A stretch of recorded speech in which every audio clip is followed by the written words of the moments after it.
안녕하세요. 32살 여자입니다. 결혼 4개월 만에 이런 사연을 적어서 보내드리는 게 사실 제 얼굴에 침 뱉기라는 생각이 들어서 주저하기도 했습니다.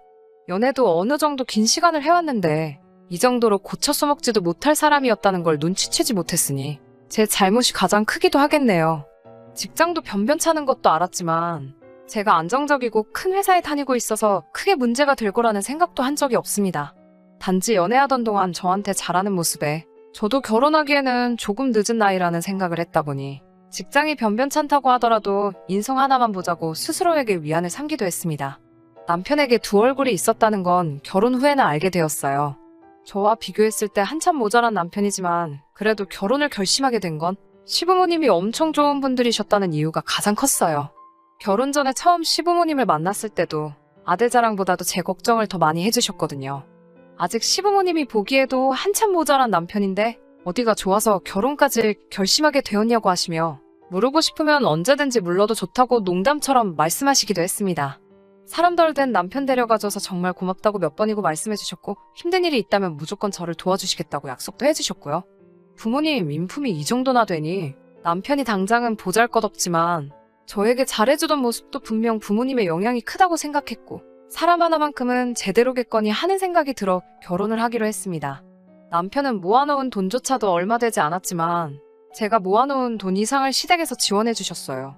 남편은 그나마 월입 150 정도 받는 중소기업을 다니고 있었는데 결혼하기 얼마 전에 저랑은 상의도 없이 회사를 그만두고 나왔습니다. 저랑 상의도 없이 정한 일이니 당장 그걸 가지고 대판 싸우게 되었어요. 무슨 영업일을 시작할 거라면서 믿어달라고 말하는데 너무 자신있게 말하니 하지 말라고 하기도 뭐하고 이미 회사는 그만둔 상황이었으니 그냥 한번 믿어보자고 생각했어요. 당장에야 수입이 없겠지만 저렇게 자신있게 말하니 뭐라도 보여주겠지 하는 마음에 어디 한번 두고 보자 했어요. 시부모님이 지원해주신 돈도 있고 당장은 밥 굶고 살 것도 아니고 재벌이도 넉넉했으니까요. 그렇게 믿었던 제가 바보 같네요. 자기 체면을 그렇게 중시하는 그런 놈인지는 이번에야 처음 알게 되었습니다. 시어머니가 주신 돈을 가지고 외제차를 리스로 하나 계약을 하고 1000만원짜리 손목시계를 사가지고 왔습니다. 돈 한 푼도 못 벌고 있으면서 너가 그런 게 어디에 필요하냐고 대판 싸우게 되었어요. 이혼한다고 울고불고 싸우다가 결국 시부모님께까지 이 상황을 말씀드리게 되었네요. 시어머니께서 애가 아직 철이 없어서 그런 거니 예물한 셈 치고 이번 한 번만 넘어가달라고 부탁을 하시더라고요. 당연히 그게 말이나 되는 소리냐고, 그걸 어떻게 그렇게 퉁을 치냐고, 안 된다고 바득바득 소리를 지르면서 못 살겠다고 했어요. 두 번 다시 그런 사치품에 쓸데없는 돈 쓰지 못하게 확실하게 못을 박아둘 테니 한 번만 용서해주면 안 되겠냐고 남편을 대신해서 저에게 몇 번이고 사과를 하시니 하는 수 없이 그 일은 그렇게 넘어가게 되었어요. 시부모님이 주신 돈은 제 명의 통장으로 새로 바꾸어 주셨고 시계값까지 채워서 주셨습니다. 남편은 그 뒤로부터는 쓸데없이 돈을 쓰는 일은 없었지만 얼마 되지도 않는 용돈을 받아다가 그렇게 짝퉁을 사모으더라고요. 명품을 차고 있다고 사람들이 너를 무시하지 않는 게 아니라고. 사람이 먼저 명품이 되면 알아서 너를 알아봐 줄 거라고 몇 번을 말하는데도 자기를 가르치려 들지 말라고 다투게 되었어요. 결혼한 지 얼마 되지도 않았는데 그때부터 남편과는 삐걱거리기 시작했습니다. 결혼식을 올리고 나서도 집들이를 수십 번을 준비해야만 했어요. 친정부모님 집들이 때는 조촐하게 배달음식 사다가 끝냈어요. 간단하게 준비하면 끝이라고 생각했던 집들이는 큰 문제거리가 되고 말았습니다. 그 뒤로 이어질 남편 손님들의 집들이 때문이었습니다. 남편은 뭐 그렇게 아는 사람이 많은지 고등학교 동창 따로, 대학교 동기 따로, 전 직장에서 알던 사람들 따로 자기 지인들을 그룹별로 나눠서 수많은 집들이를 준비시키더라고요. 이제 와서 생각해보면 남편은 그냥 자기가 얼마나 잘 살고 있는지 보여주기 위해 별쓸모도 친분도 없는 사람들 불러다가 집들이를 하려고 했던 것 같네요. 저희 친정부모님 때 했던 것처럼 배달음식으로 집들이 준비를 하려고 했는데 남편은 자기 손님들이 올 때는 굳이 직접 한 음식으로 준비해달라고 부탁을 하더라고요. 한번 집들이를 할 때마다 데려오는 인원이 워낙에 많다 보니 저도 배달음식으로만 준비하기에는 자금적으로도 부담이 있고 해서 직접 음식을 준비하기로 했습니다. 직접 음식을 준비했다지만 사실 제가 직접 한 건 별로 없었어요. 그냥 마트나 근처 밀키트를 판매하는 곳에서 파는 것들을 사와서 제가 조리만 해서 직접 내오는 식으로 준비를 했습니다. 오히려 남는 재료가 없으니 경제적인 부분에서도 많이 절약이 되어서 조금 손이 가기는 했지만 괜찮다고 생각했습니다. 남편은 제가 음식 준비를 하는 모습을 봐서 그런지 그것들이 전부 직접 한 음식이라고 굳게 믿는 눈치였고요. 음식 솜씨가 좋다는 칭찬을 들을 때마다 남편은 마치 자기가 칭찬을 받는 것처럼 으스케했어요. 그렇게 수많은 집들이를 치러가면서 별일 없이 보내고 있었는데 남편과 이 지경까지 오게 된 사건은 생각지도 못한 날에 발생했습니다. 바로 시댁 식구들 집들이 날이었어요. 이번 집들이는 시댁 식구들이니만큼 남편도 남의 시선 같은 거 신경을 안 써도 될 듯 싶어서 친정 식구들 집들이 날 했던 것처럼 시부모님이 오실 때에는 간단하게 배달 음식으로 차려내자고 제안을 했어요. 남편은 딱 잘라서 안 된다고 반대를 하더라고요. 우리 부모님 오실 때는 배달 음식을 했는데 왜 시부모님 집들이상을 직접 요리를 해야 하는 거냐고 물으니 남편이 이유라고 뱉은 말들은 정말 어이가 없었습니다. 배달 음식은 정성이 너무 없다고 하네요. 친정 부모님 오셨을 때 배달 음식으로 준비한 건 제가 집안 살림하고 음식하는 모습을 보여드리는 것보다 음식을 사서 대접하는 게 저도 편해 보이고 자기도 가부장적인 모습을 보이지 않으니 자기 체면이 살아서 그렇게 한 거라고 설명을 하더라고요. 시부모님 집들이의 경우에는 내가 직접 음식을 해야 우리 부모님도 아들이 아무리 수입이 없다고 하더라도 저한테 대접받으면서 사는 모습을 보지 않겠냐고, 그래야 마음이 놓이지 않겠냐고 하면서 그런 말도 안 되는 이유를 들어가며 제가 직접 음식을 준비해야 하는 이유를 구구절절히 설명하더라고요.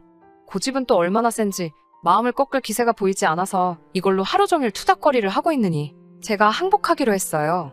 음식은 제가 알아서 준비하기로 했고 시부모님이라고 제가 싫어하거나 저를 싫어하시거나 하는 분들이 아니었기 때문에 저도 이왕 직접 하기로 한 거 솜씨발이 한번 해보면 어떨까 하는 생각이 들어서 이것저것 혼자 나가서 장도 봐서 왔습니다. 토요일 아침이 되어서 음식 준비를 시작하는데 남편은 어디 나갈 준비를 하더라고요. 부모님 오실 건데 어딜 나가냐고, 나 음식 준비하는 거 도와주면 참 좋겠다고 말했어요. 급하고 바쁜 일이 있다고 설명을 하길래 영업이라는 거랑 무슨 관련이 있는 건 줄 알고 그럼 너무 늦지 않게 다녀오라고 했지요. 음식 준비를 하다가 제 핸드폰에 문자가 와서 봤는데 남편이 PC방에서 카드를 긁었더라고요. 급한 볼 일이 있다는 게 토요일 아침부터 친구 만나서 PC방을 가는 거라니 어이가 없었습니다. 그래도 부모님 집들이 오신다고 일찍 기어들어오긴 하더라고요.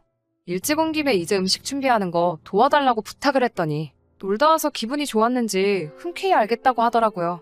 그래놓고는 도와주는 척 많은 척 혼자 콧노래를 부르면서 왔다 갔다 하는데 솔직히 도움이 되기는커녕 거슬리기만 했어요. 혼자서 준비를 거의 다 끝내고 이제 마지막 요리를 준비하려는 상황인데 시간이 조금 빠듯해 보여서 남편한테 도와달라고 했어요. 이제 새우만 튀겨내면 준비는 거의 다 끝난다고 하고 냉동실에서 미리 준비해놓은 냉동새우를 꺼내는데 남편 표정이 순식간에 일그러지더니 저한테 화를 내기 시작했어요. 너 지금 시부모님이 오시는데 음식을 냉동새우로 하고 있는 거냐고, 시댁이 웃음냐고 한마디 하더라고요. 제가 무슨 상다리가 휘게 차려놓은 건 아니지만 그래도 기분이 상하더라고요. 새우 손질도 이미 다 끝나 있고 제가 알기로는 냉동새우가 살아있는 상태에서 급냉을 한 거라서 저는 그게 더럽다거나 문제가 될 거라고 생각하지는 않거든요. 그리고 준비하던 게 새우를 튀김을 하고 나서 그 위에 간이 강한 양념을 끼얹는 요리이다 보니 냉동새우를 사용하는 게 더 편하고 경제적이라고 생각했어요. 뭐가 문제냐고 한마디 했더니 이건 정성이 부족하지 않느냐며 당장 가서 생새우를 사오라고 난리를 부리더라고요. 시부모님 오기로 1시간은 다 되어가고 생새우 사다가 손질하고 튀겨내고 하려면 당연히 시간에 맞출 수가 없으니 정생새우로 해야겠으면 집들이를 내일로 미루자고 말을 했죠. 두 분은 진작에 이쪽으로 오시려고 출발을 하셨을 테니 남편은 입만 대빨 나와서 궁시렁대고 도와줄 생각은 전혀 하지도 않고 궁시렁대고만 있었어요. 시간이 조금 촉박했기 때문에 이리 좀 와서 새우 해동한 거 물기 좀 제거해달라고 하니 냉동새우 가지고 뭔 그런 수고를 하냐며 해동하느라 찬물에 담궈놓았던 새우를 물기도 제거하지 않고 펄펄 끓는 기름솥으로 그냥 던져버리더라고요. 당연히 해동하느라 물에 젖어있던 새우는 기름에 들어가자마자 이리저리 튀기 시작했고 퍽퍽 튀는 기름이 불 앞에 서 있던 제 손등과 얼굴로 마구 튀었어요. 제가 화상에 얼얼해서 얼굴을 부여잡고 고통스러워하고 있는데 남편은 괜찮냐고 걱정하거나 미안하다고 사과하기는커녕 그러니까 생새우를 샀어야지 하면서 제 잘못이라는 듯이 말을 하더라고요. 생새우도 손질하고 물기를 제거하고 해야 하는 게 맞는 건데 그딴 소리나 하고 있으니 기가 차서 말도 안 나오더라고요. 화상 때문에 병원에 가봐야겠다고 하니 이제 곧 부모님 오시는데 어딜 가려고 하냐고 그깟 기름 몇 방울 튄 거 가지고 엄살 좀 부리지 말라고 하면서 무서운 표정으로 성질을 부리는데 표정이나 말투가 전에는 한 번도 본 적이 없는 상태로 화를 내고 있으니 그 순간에는 저도 살짝 겁이 나기 시작했습니다. 그래서 찬물로 닦아내고 얼음 주머니로 대충 냉찜질을 하면서 화상 입은 곳을 간단하게 응급처치만 하고 다시 음식을 해야 했습니다. 화상 입은 부위가 얼얼해서 아프긴 했지만 남편이 워낙 무섭게 노려보고 있었기 때문에 달리 방법이 없었어요. 음식 준비가 끝나고 얼마 안 있어서 시부모님이 오셨고 시부모님은 상에 차려진 걸 보고 뭘 우리 온다고 음식을 이렇게 많이 했냐고 고생했다고 하시면서 정말 고맙다고 하시더라고요. 남편도 그 말에 기분이 풀렸는지 제 칭찬을 하면서 자기가 뭐라고 이렇게 매일같이 상전 대접을 받으며 산다고 너스레를 떨고 있었어요. 밥을 먹고 있는데 화상 입은 곳이 쓰라려서 잠깐 얼굴을 찡그리게 되었어요. 시어머니께서 그런 저를 눈치를 채시고는 제 얼굴에 빨갛게 부어있는 화상 자국을 보게 되었습니다. 며느리 얼굴이 왜 그러느냐고 물어보시는데 그 순간 참아왔던 게 폭발을 해버린 건지 울며불며 시어머니 앞에서 음식 준비하면서 있던 일을 다 말해버렸어요. 시부모님은 제 말에 그 말이 사실이냐며 남편을 노려봤어요. 인자하기만 하신 분들인 줄 알았는데 불같이 화를 내시며 배가 보는 앞에서 남편을 정말 개패듯이 두드려 패기 시작했습니다. 남편은 흠씬 두들겨 맞다가 소파 구석까지 도망가서는 그제서야 잘못했다고 살려달라고 무릎을 꿇고 싹싹 빌기 시작했고요. 그 길로 시부모님은 집들이는 됐고 병원부터 가야겠다며 저를 데리고 근처 병원으로 향했습니다. 병원에 갔더니 심재성이도 화상이라 한동안 흉이 남을 수도 있다고, 그래도 응급처치를 제대로 한 덕분에 그렇게 심하지는 않을 거라며 다행이라고 말해줬어요. 시어머니께서 이쁜 며느리 얼굴에 상처가 나서 어떡하냐고 하시면서 남편한테 너는 이런 마누라 얻은 게 평생의 복인지도 모르고 똥오줌도 못 가리고 결혼한 지 얼마나 됐다고 이혼당해도 살 행동들만 골라서 하고 있냐고요. 저런 놈은 용서도 해줄 필요도 없다고, 집도 제 명의로 되어 있고 원한다면 결혼할 때 받은 지원금도 일부 저에게 주신다고 차라리 이혼을 하라고 하셨어요. 다음부터는 남편이 제 기분 조금이라도 상하게 할 때마다 무조건 연락을 달라고 하시더라고요. 그 길로 바로 집으로 찾아오셔서 그에 상응하게 아주 혼쭐을 내주시겠노라고 하시면서요. 남편하고는 조금 사이가 괜찮아졌어요. 시부모님한테 그동안 서운했던 거 전부 다 털어놓은 덕분에 영업한다고 까불면서 시작한 일도 접었고 최근에는 새 취직 자리를 알아보고 있어요. 집에 있으면서도 집안일도 다 해놓고 제 눈치 보기 바쁩니다. 저한테 연애할 때보다 훨씬 더 잘하기도 하고요. 외제차도 반납을 하기로 했고 명품이며 짝퉁 사모은 것까지도 전부 중고로 판매를 했습니다. 다행히 명품 시계가 프리미엄이 조금 붙었다고 거의 제 값을 주고 팔을 수 있었습니다. 아직 제 얼굴에 선명하게 남아있는 화상 자국을 보면 속이 상하기는 하는데 병원 말로는 시간이 지나면 흉도 안 치고 사라질 거라고 해서 다행이라고 생각합니다. 제 친구들은 시어머니가 탈출시켜줄 때 진작에 이혼을 하는 게 좋지 않겠냐고 하는데 저는 시부모님 믿고 남편에게도 한 번 더 기회를 줘보려고요. 제가 또 한 번 바보 같은 결정을 내린 걸 수도 있지만 그날의 사건으로 인하여 남편이 조금씩 바뀐 모습을 보여주고 있어서 그거에 한번 기대를 해보려고 합니다. 앞으로 행복한 날만 가득했으면 좋겠어요. 그러면 이렇게 사연 줄이도록 하겠습니다.